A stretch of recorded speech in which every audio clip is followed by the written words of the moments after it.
इतियादर खगपति कर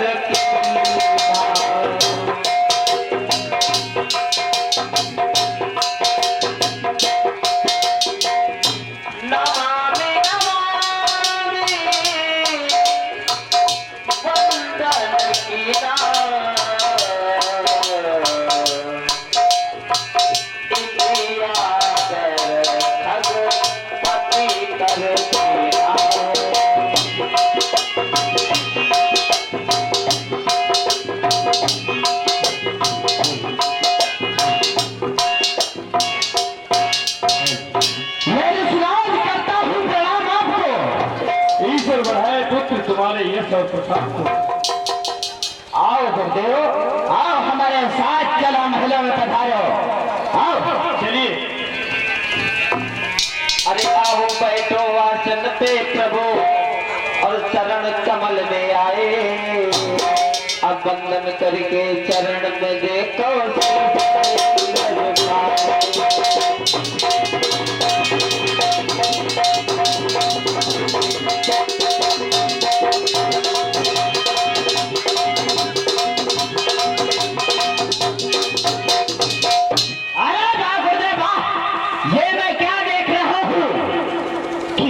पहले हमारे दरबार में आया करते थे तो ये आपका चेहरा एक अष्ट कमल की भांति खिला हुआ रहता था, लेकिन क्या कारण है जो ये आपका चेहरा मुरझाया हुआ है, मैं जानना चाहता हूँ। क्योंकि आप आए हो हमारे राज्य में और इस तरह इधर उधर से देख रहे हो जैसे कभी देखा ही ना हो, ऐसा क्या है? यदि आपको सुंदर नहीं लग रहा हो, मन नहीं लग रहा हो तो आप बैठो, मैं आपको परियों का नृत्य दिखलाता हूँ। अरे ये समय नृत्य देखने का नहीं, तो क्योंकि मुझे तुमको देखकर तुम पर बहुत तरस आ रहा है। हम पे तरस? क्यों नहीं, तुम जिस योग्य हो उस योग्य तुम्हें समझा नहीं गया। क्या कहा गुरुदेव कि मैं जिस योग्य हूँ उस योग्य मुझको समझा नहीं गया है? आखिर क्या कारण है? आप क्या कहना चाहते हो? मैं बहुत कुछ कहना चाहता हूँ देवराज। माननीय भैया प्रकाश राव से 20 पुष्प मुद्रा प्रदान करते हैं, शेर मोहम्मद जल्ला मऊ से 21 पुष्प मुद्रा प्रदान करते हैं, वीर भान तिलकपुरवा से 21 पुष्प मुद्रा प्रदान करते हैं, राजू मिस्त्री मोहकनपुरवा से 21 पुष्प मुद्रा प्रदान करते हैं। बहुत बहुत साधुवाद है। आप कह रहे हो इस छोटी सी रजुल्ली में मुझे बुलाकर मेरा स्वागत करना चाहते हो? क्या कहा गुरु? माफ करना गुरु, मैं आपकी बात को कुछ समझ नहीं सका। आप क्या कहना चाहते हो? ये रजुल्ली, ये आपकी बात कुछ मेरी समझ में नहीं आ रही है। अगर मेरी बात है आपको खुले शब्दों में कहिए गुरुदेव। मेरी बात अवश्य तुम्हें समझ में आएगी शिष्य। ये राज मेरे स्वागत करने की काबिल नहीं है, राज तो तुम्हारे रहने पर्याप्त का है। क्या कहा गुरुदेव कि ये राज्य आपका स्वागत नहीं कर सकता? ये राज्य सिर्फ मेरे रहने मात्र के लिए है। क्योंकि जिस हिसाब से तुम्हारी भुजाओं में ताकत है, तुम्हारे अंदर वीरता है, उस हिसाब से ये राज नहीं रजुल्ली है। रजुल्ली इसके आगे अपनी जबान का मत हिलाना। आखिर जो आप कहना चाहते हो उसको खुले शब्दों में कहो। तो सुनो कि मैं आपकी बात को कुछ समझ नहीं पा रहा हूँ। मेरी बात का असर हो रहा है, ये भड़क रहा है, आग बबूला हो रहा है। नारायण, क्या सोच रहे हो? मैं ये कह रहा हूँ देवराज, तुम्हारे गुरुदेव भोलेनाथ ने तुमसे बहुत बड़ा छल किया। क्या कहा ऋषि नारद जी कि हमारे गुरुदेव भोलेनाथ ने हमारे साथ बहुत बड़ा छल किया? ऐसा वैसा छल नहीं, इतना विशाल छल जो व्यक्ति अपने शत्रु के साथ भी नहीं कर सकता। नहीं गुरुदेव, हमने आज तक नहीं सुना। क्या आपने ये बात सुनी है कि कोई गुरु अपने शिष्य के साथ में छल करेगा। हमने तो नहीं सुनी। तुमने सुना भले ही ना हो, लेकिन चेला बनने का ये मतलब नहीं कि अपने आंखों पर पट्टी बांध ली जाए। क्योंकि अगर आपके गुरुदेव आपको हृदय से प्रेम करते होते तो उन्होंने छोटी सी रजुली देकर भूत प्रेतों का बड़ा राज प्राप्त कर रखा है। यानी कि आपके कहने का मतलब ये है कि जो वो स्वयं भोलेनाथ राज्य संभाले हुए बैठे हैं, हाँ। वो एक बड़ा राज्य है। और ये अमरावती जिसको कि शब्द लोक बोला जाता है, हाँ। ये कोई राज्य नहीं, एक छोटी सी रजुल्ली है। भगवान भोलेनाथ के राज में तुम्हारी रजुल्ली जैसी सैकड़ों रजुल्लियां निकल जाएंगी। तुम मंदबुद्धि के हो, तुम ना समझो। हाँ कहिए। मैं आपसे कर जोड़कर हाँ पूछना चाहता हूँ, आखिर आप बताएं अब मैं क्या करूँ जिससे कि मुझे वो बड़ा राज्य मिल जाए, क्योंकि स्वयं हमारे गुरुदेव भगवान भोलेनाथ संभले हुए बैठे हैं। अवश्य बताऊंगा, क्योंकि कहते हैं जैसे को तैसा। अगर तुम्हारे गुरुदेव ने तुम्हारे साथ छल किया है तो तुम्हें शीघ्र ही भोलेनाथ के पास जाकर उनसे विशाल राज मांगना होगा। अगर विशाल राज देने से वो इनकार करें तो उनसे धमकी देना कि अपने वज्र से उनके कैलाश पर्वत के खंड खंड कर दूंगा। समझ गए गुरुदेव, क्योंकि मैं हर शस्त्रों में निपुण हूँ। अवश्य मैं हर कुछ कर सकता हूँ अगर चाहूँ। धन्य गुरुदेव जो आपने मुझको ऐसा उपाय बताया है। चलता हूँ अपने धाम को, पुत्र संभल कर करना अपने काम। ठीक है गुरुदेव। नारायण नारायण।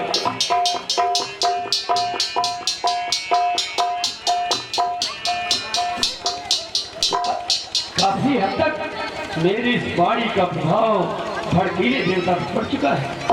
अब बारी है भोले बाबा की। नारायण नारायण।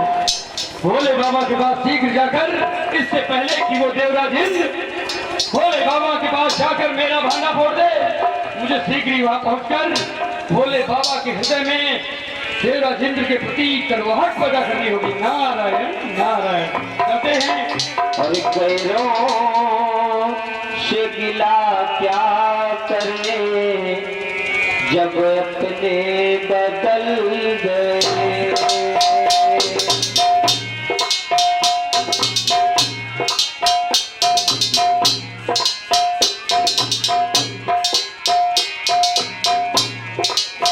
और गैरों से गिला क्या करे और जब अपने बदल गए। आईना वही है मगर, आईना वही है मगर चेहरे बदल गए।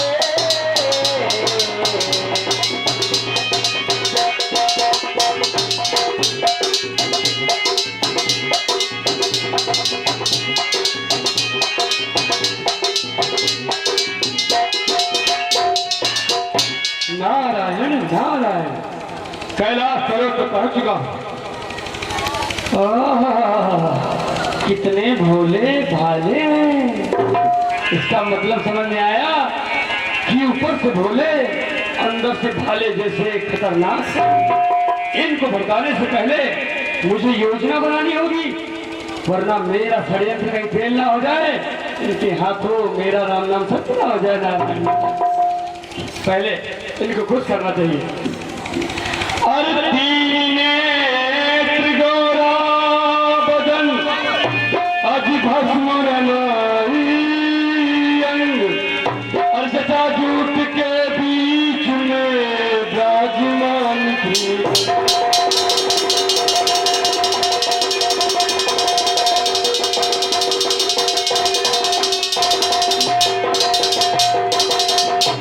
और विराजमान थी गई संग में लिए दिया आला, और डम डम डम डम डमरू बाजे गल मुंड।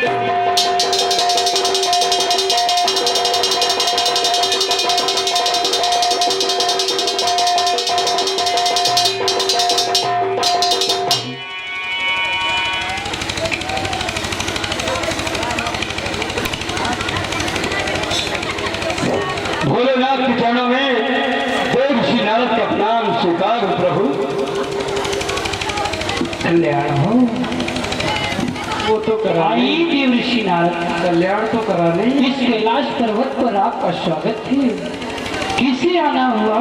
सुनकर प्रभु आपके शब्द मेरे हृदय को बहुत प्रसन्नता हुई।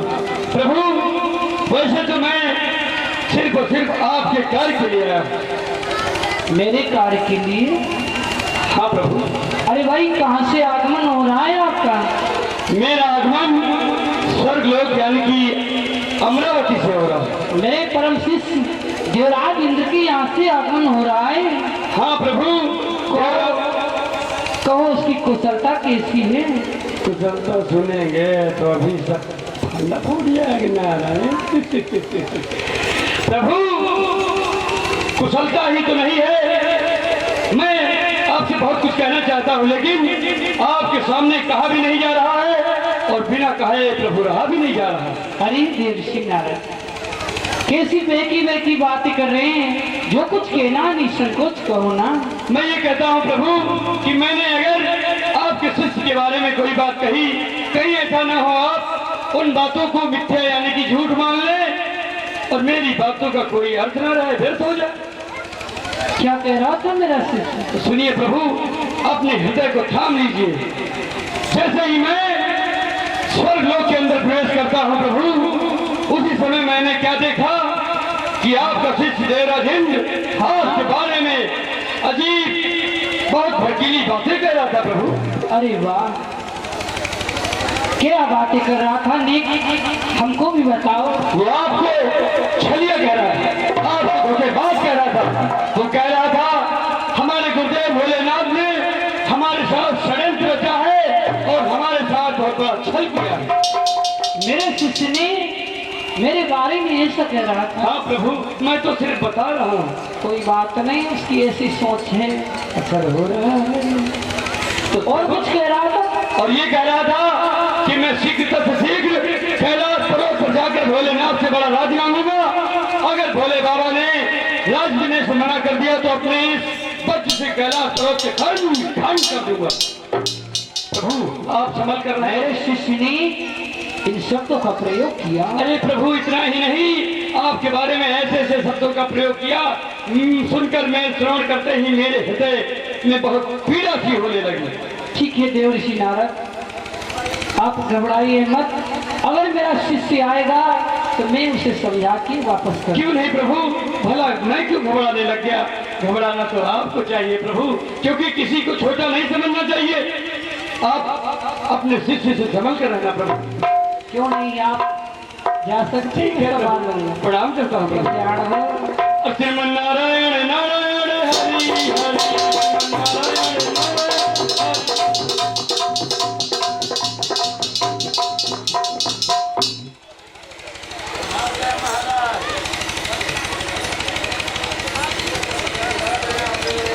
कौन है? यह प्रातः काल का वक्त हो चुका है और आज गुरु पूर्णिमा का दिन भी है। मुझको अपने गुरुदेव भूत भवन भोलेनाथ के पास चलना चाहिए और उनसे बड़ा राज्य मांगूंगा। चलो लाभ दे। वास्तव में आजकल जब हमारे मंत्री हमारी बात को नहीं सुन रहे हैं तो ये प्रजा क्या सुनेगी और हमारे गुरुदेव क्या सुनेंगे? क्या नहीं? लाभ दो। चलो हम स्वयं अभी इसी वक्त अपने गुरुदेव को चलिए चलिए।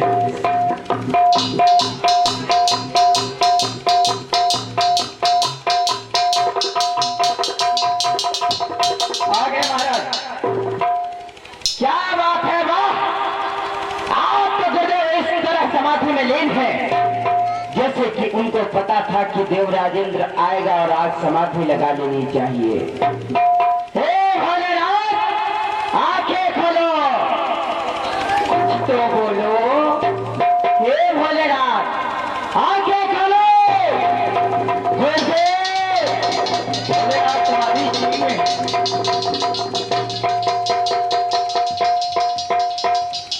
कल्याण हो शिष्य देवराज। सही पहचाना।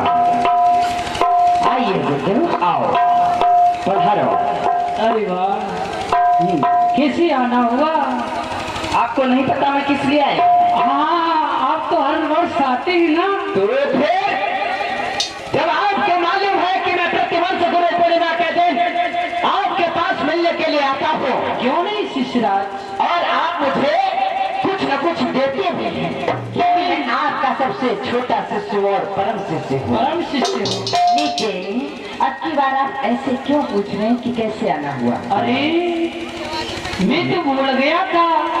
इस शिष्य को भी भूल जाओगे गुरुदेव? अरे नहीं नहीं नहीं नहीं, ये सब स्वप्न में भी मत सोचना। अच्छा, भला कोई गुरु अपने शिष्य को भूल सकता है?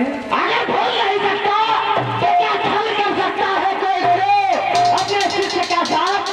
ऐसा कर सकता है? कैसी मैंने माना कि कोई गुरु अपने शिष्य को भूल नहीं सकता, लेकिन छल भी नहीं कर सकता, जैसा कि आपने मेरे साथ किया है। समझ में नहीं आ रहा, मैंने आपके संग में कौन सा छल किया शिष्यराज? वाह, वास्तव में तुम्हारा नाम ही भोलेनाथ नहीं, तुम भोले भी हो, इसीलिए तुम्हारा नाम भोलेनाथ है। भूल गए? कौन सा मैंने आपके संग में छल किया?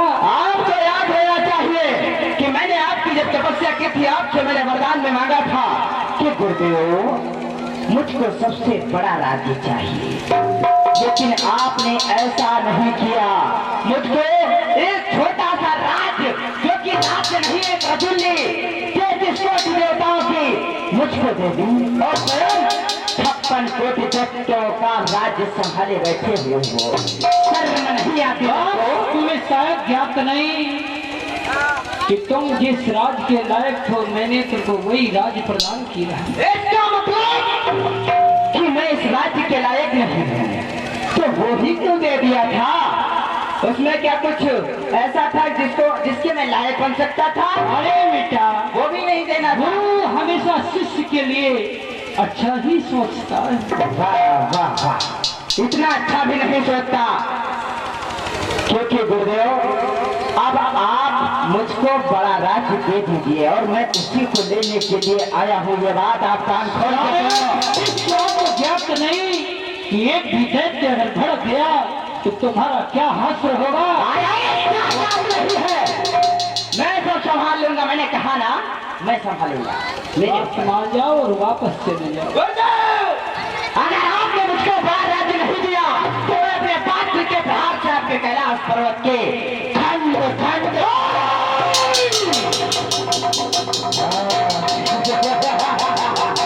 आप होगे ना? अगर मेरी क्रोधाग्नि को चलाया और जलकर राख हो जाएगा, अपने आप को संभाल और कहीं ऐसा न हो कि मेरी ज्वालामुखी फटे और तेरे अमरावती का वो हास्य हो जाए जो स्वप्न में भी नहीं सोचा हो। वाह वाह वाह, क्या कोई भी अपने शिष्य को मार सकता है? ऐसा कदापि नहीं हो सकता है। आप मुझको बड़ा राज्य दे दो, वरना सुनो, क्योंकि अगर आपको क्रोध करना आता है तो मुझको शायद आपसे ज्यादा क्रोध करना आता है। ये खत्म हुआ आपसे गुरु शिष्य का नाता, और ये अपमान अब मुझसे सहा नहीं जाता। चलो मेरी आंखों के सामने से। मैंने एक कहा दफा हो जाऊंगा। मैंने कहा ऐसे नहीं जाऊंगा। नहीं जाएगा ना? तो क्या आज तीसरा दिवस मेरी रात शक्ति तेरा रात तिलक आएगी। और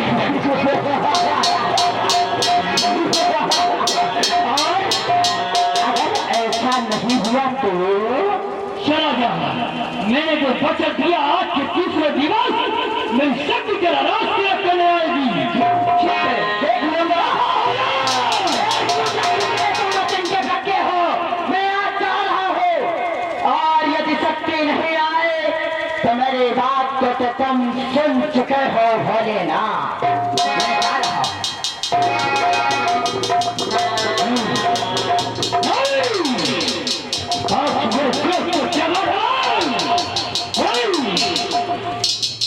Yeah!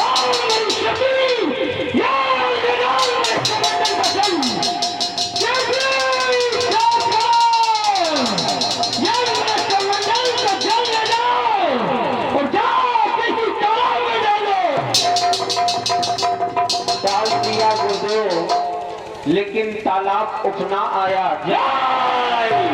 तो जाओ किसी कुएं में डाल दो। कुएं में डाल दिया गुरुजी। तो जाओ किसी नदी में डाल दो। नदी भी भर गई। अगर नदी में भी नहीं आ रहा है तो जाओ किसी नाराजी में डाल दो।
किसने डाल दिया? ये कौन है मेरा जन्म दादा? किसने मुझे किया? जलती हुई अग्नि में, और जलती हुई अग्नि में मेरे कपूर डाल दिया। मैं ही तुम्हारा जन्मदाता, मैंने तुम्हें पैदा किया। कहता हूँ पिता श्री राम आपको सवाल पढ़े आपके यश प्रताप को। पिता हमारा नाम अलर्ट किया जाए।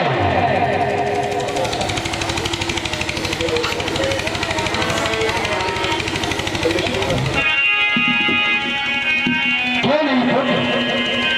जल से तुम पैदा हुए, और जल से तुम पैदा हुए, जलंधर तुम्हारा नाम है। उस पापी देवराज ने तुम्हारे पिता श्री का किया यज्ञ मान है। ये आपका मान करने वाला जिंदा रहे जमाने में। ये चीजें मेरी दो भुला लालच है साथ ऐसे राजीव मैं तेरा जीना दुश्वार कर दूंगा। अगर तुम्हारा जवान चलाए तो सीने में खंजर करूंगा, क्योंकि बची हुई भागा तो मेरे जान से खींच के मारूंगा आकाश और पाताल को। पिताश्री उसका पता बताया जाए रहता